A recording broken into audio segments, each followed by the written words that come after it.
আলাইকুম প্রিয় 2026 সালের এসএসসি পরীক্ষার্থী মানবিক বিভাগের শিক্ষার্থী বন্ধুরা, তোমাদের জন্য ভূগোল ও পরিবেশের আরও একটা ক্লাস নিয়ে আসলাম। এই ক্লাসে আমি তোমাদেরকে ভূগোল ও পরিবেশের তৃতীয় অধ্যায় মানচিত্র পঠন ও এর ব্যবহার এখান থেকে গুরুত্বপূর্ণ তথ্য তোমাদেরকে জানাই দেবো। চলে আছি মূল পড়ায়। তোমরা মনে রাখবে, দেয়াল মানচিত্র কিন্তু এই শ্রেণীকক্ষে ব্যবহারের জন্য ব্যবহার করা হয়। তাহলে শ্রেণীকক্ষে ব্যবহারের জন্য কোন মানচিত্র ব্যবহার করা হয়? দেয়াল মানচিত্র। এরপরে দেখো, 1 ডিগ্রি দাঘ্রিমার জন্য সময়ের পার্থক্য কিন্তু 4 মিনিট। এটা খেয়াল রাখতে হবে। তাহলে 1 ডিগ্রির জন্য কয় মিনিট? 4 মিনিট। তাহলে 16 মিনিট পার্থক্য কত ডিগ্রির জন্য? 4 4 4 16। আর 5 ডিগ্রি দাঘ্রিমার জন্য কত হবে? 4 5 20 মিনিট হবে। আর 6 ডিগ্রির জন্য হবে 4 6 24 মিনিট। 7 ডিগ্রির জন্য হবে 4 7 28 মিনিট। আচ্ছা, আর পৃথিবীর প্রমাণ সময় হিসেবে গ্রহণ করা হয়েছে গ্রিনিচ সময়কে। গ্রিনিচের দাঘ্রিমা কত? গ্রিনিচের দাঘ্রিমা হলো 0 ডিগ্রি। প্রতি ডিগ্রি দাঘ্রিমা অতিক্রমে পৃথিবীর সময় লাগে 4 মিনিট। বাংলাদেশ থেকে পশ্চিমের দেশগুলোতে কিন্তু পরে সকাল হয়। যুক্তরাষ্ট্র ও কানাডাতে প্রমাণ সময় রয়েছে 4টি ও 6টি, অর্থাৎ যুক্তরাষ্ট্রে 4টি আর কানাডাতে রয়েছে 6টি। এরপরে দেখো আরও কত তথ্য এখানে রয়েছে। ইংরেজি ম্যাপ শব্দের বাংলা প্রতিশব্দ হচ্ছে মানচিত্র। আগের দিনে মানচিত্র আঁকা হতো কাপড়ের উপর। মানচিত্র অঙ্কন করা হয় সমতল পৃষ্ঠে। মানচিত্রে স্কেল নির্দেশের পদ্ধতি 3টি। রং, রেখা, সংকেত হলো মানচিত্রের ভাষা।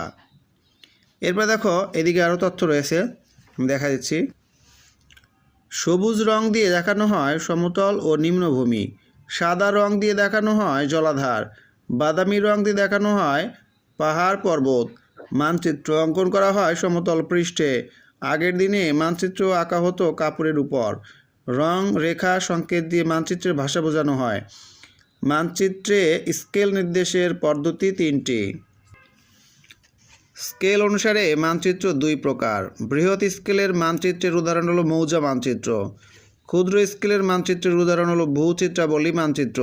উপস্থাপিত বিষয় অনুসারে মানচিত্র কয় প্রকার? 2 প্রকার। ক্যাডাস্ট্রাল শব্দটি এসেছে ফ্রেঞ্চ শব্দ ক্যাডাস্ট্রে থেকে। আমাদের দেশে মৌজা মানচিত্রগুলো ক্যাডাস্ট্রাল মানচিত্র। আর সরকার ভূমির মালিক থেকে কর নেয় মৌজা মানচিত্রের সাহায্যে। তোমরা অবশ্যই এই তথ্যগুলো মনে রাখবে। 30 ডিগ্রি দাঘ্রিমা অতিক্রমে পৃথিবীর সময় লাগে 4 মিনিট। 360টি দাঘ্রিমা রেখা দিয়ে ভাগ করা হয়েছে পৃথিবীকে। সাধারণত একটি দেশে প্রমাণ সময় থাকে 1টি। যুক্তরাষ্ট্রের প্রমাণ সময় 4টি। এবার দেখো, পৃথিবীর প্রমাণ সময় হিসেবে গ্রহণ করা হয়েছে গ্রিনিচ সময়কে। গ্রিনিচের দাঘ্রিমা কিন্তু 0 ডিগ্রি। বাংলাদেশ থেকে পশ্চিমের দেশগুলোতে পরে সকাল হয়। জিপিএস তথ্য সংগ্রহ করে উপগ্রহ থেকে। ভৌগোলিক তথ্য সংরক্ষণ ও বিশ্লেষণ ব্যবস্থাকে বলা হয় জিআইএস, যেটার বাংলা হচ্ছে ইংরেজি পুনরূপ হচ্ছে জিওগ্রাফিক্যাল ইনফরমেশন সিস্টেম। 1964 সালে কানাডায় প্রথম ব্যবহার শুরু হয়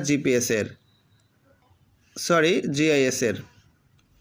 এই অধ্যায়ের সবচেয়ে গুরুত্বপূর্ণ বহু নির্বাচনীগুলো এখন দিব, যেগুলো হচ্ছে বোর্ড পরীক্ষায় এসেছিল। ম্যাপ শব্দের বাংলা প্রতিশব্দ মানচিত্র। ম্যাপ শব্দটি কোন শব্দ থেকে এসেছে? ম্যাপ্পা, ল্যাটিন। ম্যাপ্পা শব্দের অর্থ কী? কাপড়ের টুকরা। এরপরে দেখো, ম্যাপ্পা কোন ভাষা থেকে এসেছে? ল্যাটিন। মানচিত্র বিশ্লেষণ করলে কোনটি সম্পর্কে জানা যায়? মহাসাগর। মানচিত্রে কয়টা পদ্ধতি স্কেল নির্দেশ করা হয়? 3টি। এরপরে দেখো, 1 মাইল সমান কত ইঞ্চি? 63,360। প্রতিভু অনুপাতের ইংরেজি সংক্ষিপ্ত রূপ হচ্ছে আরএফ, রিপ্রেজেন্টেটিভ ফ্র্যাকশন। স্কেল অনুসারে মানচিত্র কত প্রকার? 2 প্রকার। কোন মানচিত্র সাধারণত কোনো রেজিস্ট্রিকৃত ভূমি অথবা বিল্ডিংয়ের মালিকানার সীমানা চিহ্নিত করতে ব্যবহার করা হয়? ক্যাডাস্ট্রাল। ব্যক্তি জীবনে কোন মানচিত্রের গুরুত্ব অধিক? ক্যাডাস্ট্রাল। এরপরে দেখো তো, এখানে কি লেখা আছে? ক্যাডাস্ট্রাল শব্দটি কোন শব্দ থেকে এসেছে? ক্যাডাস্ট্রে। টপোগ্রাফিক মানচিত্রের বাংলা নাম হচ্ছে প্রাকৃতিক মানচিত্র। এরপরে এই যে এখানে যে মানচিত্রে এই চিহ্নটা দ্বারা কোনটা বোঝানো হয়? এটা হলো বাদ। পৃথিবীর নিজ অক্ষের উপর একবার আবর্তন করতে কত মিনিট লাগে? এটা হলো 1440, অর্থাৎ 1440। প্রতি 1 ডিগ্রি দাঘ্রিমার জন্য সময়ের পার্থক্য কত মিনিট? 4 মিনিট। 1 ডিগ্রি সমান কয় মিনিট? 4 মিনিট। কানাডার প্রমাণ সময় কয়টা? 6টা। যুক্তরাষ্ট্রের প্রমাণ সময় কয়টা? 4টি। গ্রিনিচের দাঘ্রিমা কত? 0 ডিগ্রি। 90 ডিগ্রি দাঘ্রিমা সময়ের পার্থক্য হবে 360 মিনিট। গ্রিনিচের সময় থেকে বাংলাদেশের সময় কীভাবে নির্ধারণ করা হয়? 6 ঘন্টা যোগ করে। কিসের ভিত্তিতে প্রমাণ সময় একাধিক হতে পারে? আয়তন। এরপরে দেখো এখানে লেখা আছে আর কত তথ্য। কত সালে GIS এর ব্যবহার শুরু হয়? 1964। ভৌগোলিক তথ্য সংরক্ষণ ও বিশ্লেষণ ব্যবস্থাকে বলা হয় GIS। GIS কোন সাল থেকে ব্যাপকভাবে ব্যবহার শুরু হয়? 1980। প্রতিভু অনুপাতকে বলা হয়, এখানে উত্তর সবগুলোই, রিপ্রেজেন্ট ফ্র্যাকশন, RF, প্রো অ। যে মানচিত্রের ভাষা হচ্ছে এগুলো সবগুলো, রং, রেখা, সংকেত সবগুলোই। শিক্ষার্থী বন্ধুরা, এখন আমরা শিখব হচ্ছে প্রমাণ সময় কাকে বলে। তোমরা মনে রাখবে, আকাশে সূর্যের অবস্থান থেকে যে সময় নির্ধারণ করা হয় তাকে স্থানীয় সময় বলে। আবার বলছি, স্থানীয় সময় কাকে বলে? আকাশে সূর্যের অবস্থান থেকে যে সময় নির্ধারণ করা হয় তাকে স্থানীয় সময় বলে। এরপরের প্রশ্ন হচ্ছে GIS এর পুনরূপ কী?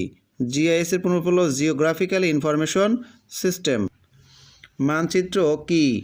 মানচিত্র হলো নির্দিষ্ট স্কেলে অক্ষরেখা ও দাগরিমা রেখা সহ কোনো সমতল ক্ষেত্রের উপর পৃথিবী বা এর অংশ বিশেষের অঙ্কিত প্রতিরূপ।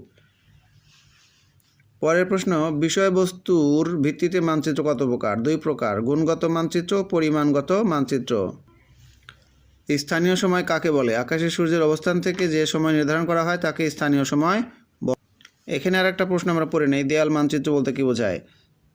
শ্রেণীকক্ষে ব্যবহার করার জন্য যে মানচিত্র তৈরি করা হয় তাকে দেয়াল মানচিত্র বলে। দেয়াল মানচিত্রে একটি দেশ বা একটি মহাদেশকে বড় বা ছোট স্কেলে আলাদাভাবে প্রকাশ করা হয়। সারা বিশ্বকে অথবা কোনো গোলার্ধকেও এই মানচিত্রের মধ্যে প্রকাশ করা হয়। ভূচিত্রাবলী কাকে বলে? মানচিত্রের সমষ্টিকে ভূচিত্রাবলী বা অ্যাটলাস বলে। এখন আমরা পড়ব নিরক্ষরেখা কাকে বলে। 2 মেরু থেকে সমান দূরত্বে পৃথিবীকে পূর্ব থেকে পশ্চিমে বেষ্টন করে যে রেখা কল্পনা করা হয়েছে তাকে নিরক্ষরেখা বলে। এরপরে আমরা পড়ব হচ্ছে এখন অক্ষরেখা কাকে বলে। নিরক্ষরেখা থেকে উত্তর বা দক্ষিণে অবস্থিত কোনো স্থানের কৌণিক দূরত্বকে ওই স্থানের অক্ষাংশ বলে। এখন আমরা পড়ব GIS কাকে বলে। ভৌগোলিক তথ্য সংরক্ষণ ও বিশ্লেষণ ব্যবস্থাকে GIS বলে। GIS এর পুনরূপ লেখো। GIS এর পুনরূপ হলো জিওগ্রাফিক্যাল ইনফরমেশন সিস্টেম। এখন আমরা পড়ব প্রমাণ সময় কি। কোনো একটি দেশের মধ্যভাগের দাগরিমা রেখা অনুযায়ী যে সময় নির্ধারণ করা হয় সে সময়কে ওই দেশের প্রমাণ সময় বলে। যেমন বাংলাদেশের প্রমাণ সময় 90 ডিগ্রি পূর্ব দাগরিমা রেখা অনুযায়ী স্থির করা হয়েছে। এখন আমরা পড়ব কর্কটক্রান্তি রেখা কি। উত্তর গোলার্ধে 23.5 ডিগ্রি উত্তর অক্ষরেখাকে কর্কটক্রান্তি রেখা বলে। এখন আমরা পড়ব মৌজা মানচিত্র কি। সাধারণত কোনো রেজিস্ট্রিকৃত ভূমি অথবা বিল্ডিংয়ের মালিকানার সীমানা চিহ্নিত করার জন্য যে মানচিত্র ব্যবহার করা হয় তাই মৌজা মানচিত্র। যেমন আমাদের দেশের গ্রামের মানচিত্র।